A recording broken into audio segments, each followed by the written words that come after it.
వచ్చారు. అక్క ఎవరైనా బస్సు ఎక్కితే ఒక్క పైసా ఎవరైనా అడుగుతుర్రా?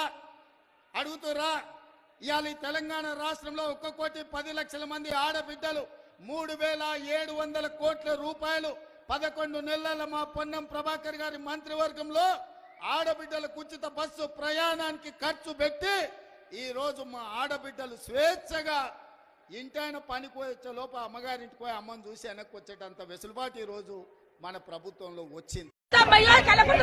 అయితే బస్సు లేక 4:30కు వచ్చి కూర్చుంటే ఆ బాడపాడు ఎందుకేసిండు బస్సుల మీద మమ్మల్ని తప్పుతుండే అక్కడిక్కడ పోయి 4:30కు వచ్చి కూర్చున్నాం. సార్థంగా ఎందుకేసిన బస్సులు మమ్మకు ఆడలకు బస్సులు free bus free bus free అన్నాడు.